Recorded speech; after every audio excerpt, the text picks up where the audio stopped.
안녕하세요. 서양 문화권에 별자리 점성술이 있다면, 동양에는 바로 사주가 있죠. 오늘 저희가 함께 살펴볼 자료들은 바로 이 사주, 그리고 그 뿌리가 되는 음양 오행 사상에 대한 것들입니다. 이번 시간에는요, 사주팔자가 뭐 단순히 뭔지 알아보는 걸 넘어서요, 이 오래된 지혜가 현대의 디지털 기술, 심지어 인공지능, AI하고도 어떻게 연결될 수 있는지 그 흥미로운 연결고리들을 자료를 통해 좀 깊이 파고 들어보겠습니다. 어쩌면 정말 예상치 못한 부분에서 아하 하실 수도 있을 겁니다. 함께 그 실마리를 찾아가 보시죠. 자, 그럼 가장 기본적인 질문부터 시작해 볼까요? 그 사주라는 게 정확히 무엇인가요? 자료 보니까 네 개의 기둥 뭐 이런 뜻이라던데요. 네. 사주, 사추는 말 그대로예요. 여러분이 태어난 그 순간 있잖아요. 그 시간을 나타내는 네 개의 기둥입니다. 그러니까 태어난 해, 이걸 연주라고 하고요. 태어난 달은 월주, 날은 일주, 그리고 시간은 시주. 이렇게 네 가지죠. 아, 해, 달, 날, 시간. 네 개의 기둥. 네. 그리고 이 네 기둥 각각에 하늘의 기운을 나타내는 천간 글자 하나, 또 땅의 기운을 나타내는 지지 글자 하나, 이렇게 하나씩 붙어요. 그래서 총 8글자가 되는 거죠. 이걸 보통 사주팔자라고 부르는 겁니다. 아, 네 기둥에 두 글자씩. 그래서 여덟 글자. 팔자군요. 네네. 그럼 이 글자들은 뭐 어떻게 정해지는 건가요? 아까 60갑자라는 시스템을 사용한다고 하셨죠? 네, 맞아요. 60갑자, 갑자. 이게 시간을 기록하고 순환을 이해하는 동양의 좀 독특한 방식인데요. 그 하늘을 상징하는 10개의 천간, 뭐 갑, 을, 병, 정 이런 거 있잖아요. 그거하고 땅을 상징하는 12개의 지지, 자, 축, 인, 묘 들어보셨죠? 네네, 들어봤어요. 이것들을 순서대로 그냥 짝지어 나가는 거예요. 첫 번째 조합이 갑자, 그 다음은 을축, 뭐 병인 이런 식으로요. 이 천간이랑 지지가 한 바퀴 쭉 돌아서 다시 갑자로 돌아오기까지 총 60개의 고유한 조합이 만들어지는 거죠. 와, 60개나요? 네. 그래서 여러분의 생년월일시, 즉 4개의 기둥 각각이 이 60갑자 중에 하나에 딱 해당되는 고유한 코드 같은 거라고 보시면 됩니다. 그렇군요. 뭔가 우주적인 타임스탬프 같은 느낌인데요. 이 여덟 글자를 이제 읽어내는 게 사주풀이일 텐데, 여기에 오행이라는 핵심 언어가 쓰인다고요? 바로 그렇습니다. 오행, 오행. 이게 그 8글자를 이해하고 또 그 글자들 사이의 관계를 읽어내는 핵심 열쇠라고 할 수 있어요. 뭐랄까, 우주 만물을 구성하고 또 변화시키는 5가지 기본적인 에너지 혹은 속성인데요. 바로 목, 나무, 화, 불, 토, 흙, 금, 쇠, 그리고 수, 물입니다. 중요한 건 이 5가지 요소가 가만히 있는 게 아니라는 점이에요. 끊임없이 서로 영향을 주고받으면서 순환한다는 거죠. 서로 영향을 주고받는다? 그러면 뭐 좋은 관계도 있고 좀 안 좋은 관계도 있고 그런 건가요? 상생이랑 상극이라는 말이 있던데요. 네, 정확히 보셨어요. 상생, 말 그대로 서로 돕고 살려주는 순환을 이렇게 좋게 만드는 관계입니다. 예를 들면 나무가 불을 일으키고 목생화, 또 불이 타고 남은 재가 흙이 되고 화생토, 흙 속에서는 금속이 나오고 토생금, 아, 네네. 차가운 금속 표면에 물기가 맺히거나 샘솟기도 하고 금생수, 그 물이 다시 나무를 키우는 수생목, 이런 흐름이죠. 마치 한 팀처럼 서로 막 도와주는 거예요. 그럼 상극은 딱 반대겠네요? 서로 부딪히고? 맞습니다. 상극은 서로 견제하고 극복하고 또 통제하는 관계예요. 나무는 뿌리로 흙을 파헤치면서 양분을 뺏고 목극토.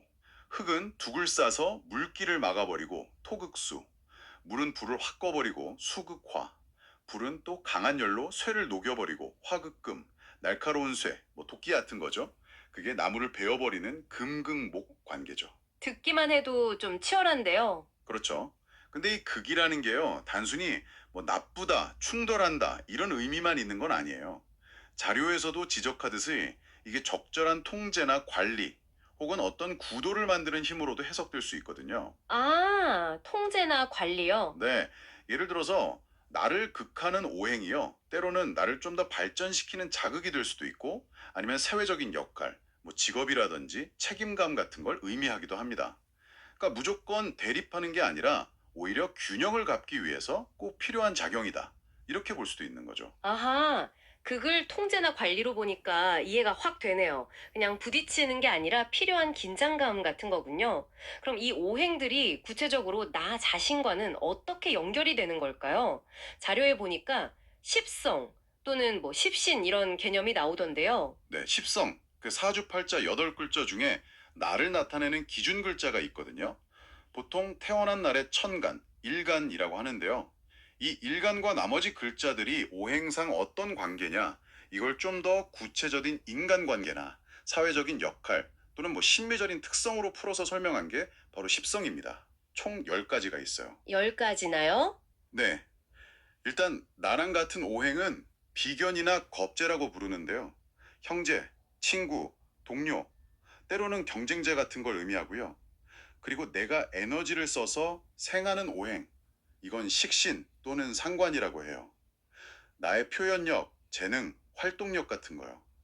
여성분들에게는 자녀를 의미하기도 하고요. 오, 흥미로운데요? 그리고 내가 생하는 것이 또 다시 생하는 것. 그러니까 식신상관이 생하는 거는 편재 또는 정재라고 부릅니다. 이건 결과물, 재물, 성취 같은 걸 뜻하고요. 남성분들에게는 아내나 연인을 의미하기도 합니다. 아, 결과물, 재물, 아내, 중요하네요. 그럼 반대로 나를 극하거나 나를 도와주는 관계는 뭐라고 부르나요? 나를 극하는 오행은요, 편관 또는 정관이라고 합니다. 이건 나에게 주어진 직업, 명예, 책임감, 때로는 스트레스를 의미하고요. 여성분들에게는 남편이나 연인, 남성분들에게는 자녀를 뜻하기도 해요. 직업, 스트레스, 남편. 이것도 참 중요하네요. 그렇죠. 마지막으로 나를 생해주는, 즉, 나를 돕는 오행은 편인 또는 인수라고 부릅니다.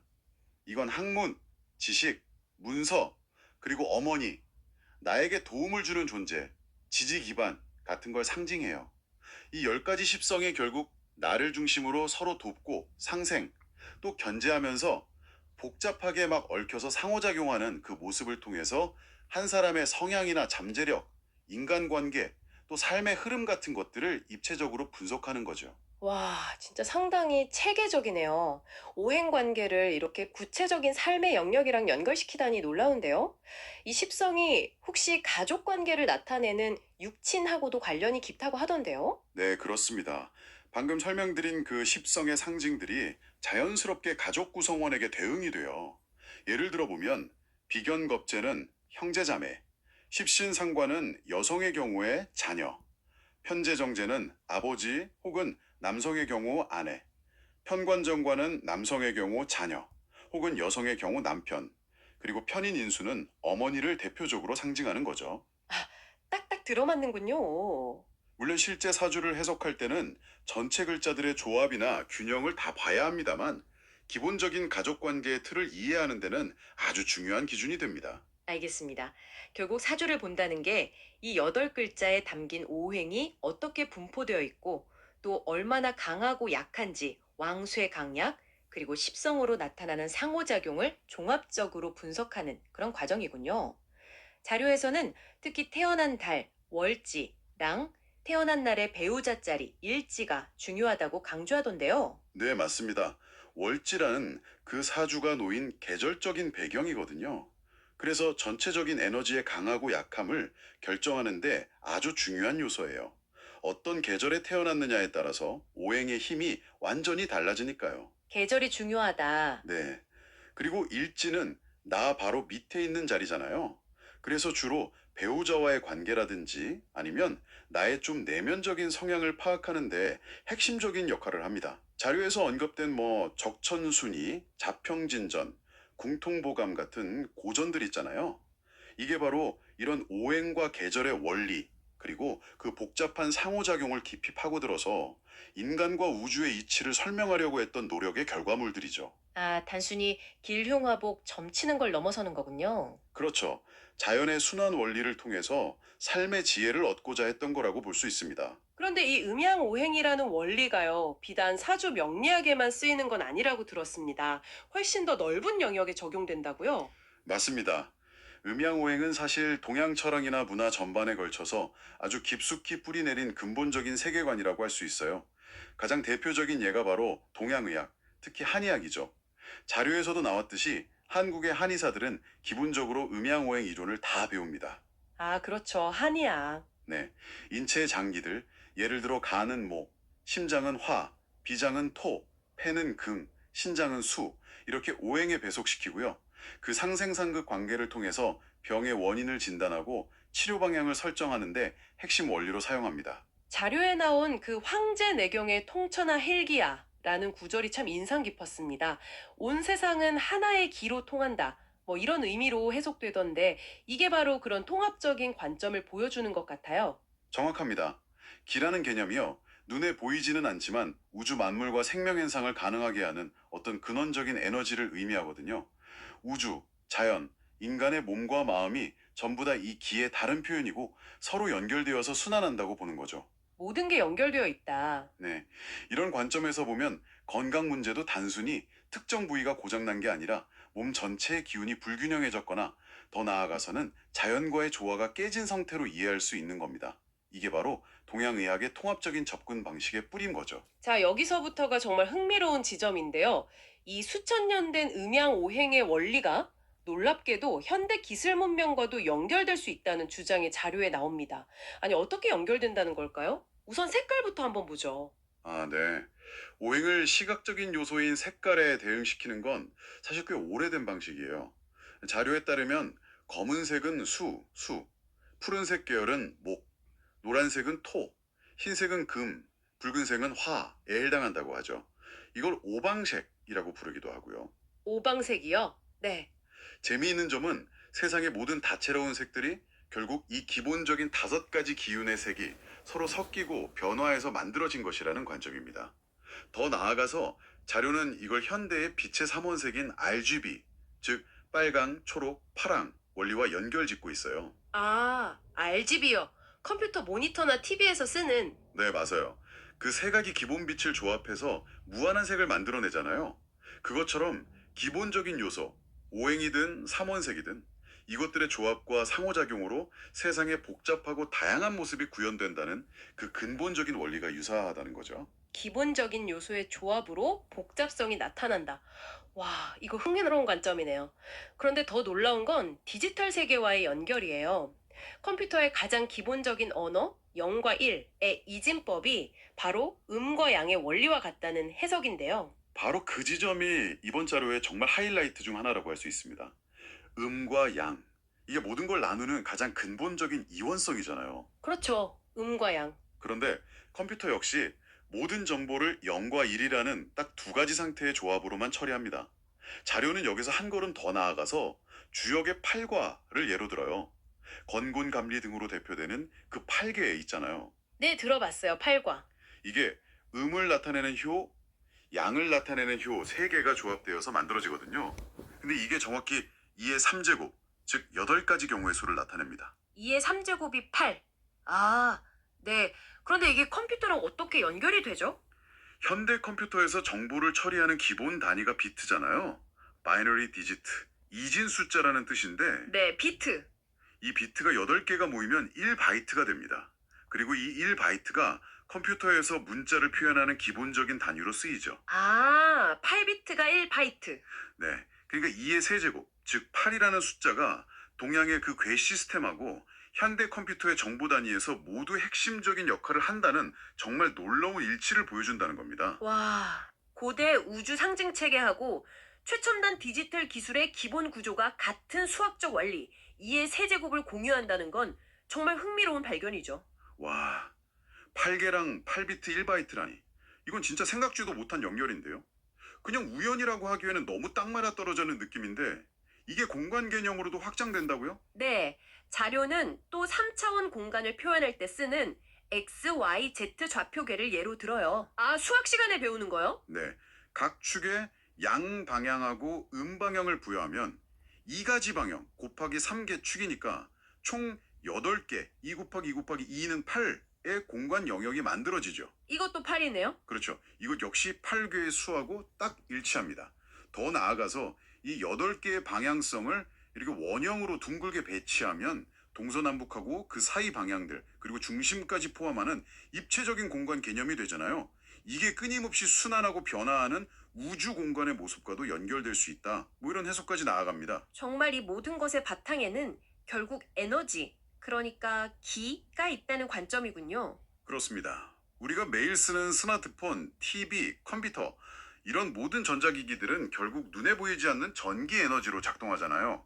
그리고 그 전기의 가장 기본적인 속성이 바로 플러스 극과 마이너스 극, 즉 양과 음의 상호작용이죠. 아, 그러네요. 플러스 마이너스. 네. 이런 맥락에서 자료는 정말 대담한 주장까지 내놓습니다. 뭐라고 하냐면 AI가 세상을 지배하는 현실이 음양과 오행의 확실한 모습이다. 이렇게 단언해요. AI가 음양오행의 모습이라니요. 이건 정말 파격적인 해석인데요. 어떤 의미일까요? 인공지능이라는 게 엄청나게 복잡한 시스템 같지만 결국은 데이터를 입력받고 이걸 음으로 볼 수 있겠죠. 정해진 알고리즘, 즉 규칙이죠. 이걸 뭐 오행의 상호작용 원리처럼 볼 수도 있고요. 이 규칙에 따라서 처리하고 결과를 출력하는 이건 양이겠죠. 방식으로 작동하거든요. 그 내부를 들여다보면 수많은 0과 1의 연산, 즉 음양의 상호작용이 끊임없이 일어나고 있는 거고요. 아, AI 내부의 0과 1 연산이 음양작용이다. 네. 따라서 자료의 관점은 AI라는 이 최첨단 기술조차도 결국은 세상을 움직이는 근본적인 운영체제와 같은 음양오행 원리가 현대적으로 발현된 모습으로 볼 수 있다는 겁니다. 고대 철학이 단순히 옛날 이야기가 아니라 시대를 초월해서 현실 세계가 어떻게 돌아가는지를 설명하는 틀이 될 수 있다는 그런 통찰인 셈이죠. 물론 이건 자료에 제시된 하나의 해석이고 상당히 도발적인 관점임은 분명합니다. 와, 정말 오늘 이야기는 고대 철학에서 최첨단 AI까지 시공간을 막 넘나드는 깊이 있는 탐구네요. 이렇게 심오한 원리를 바탕으로 그러면 내 사주팔자는 구체적으로 어떤 모습일까 궁금해하시는 분들도 분명 계실 것 같습니다.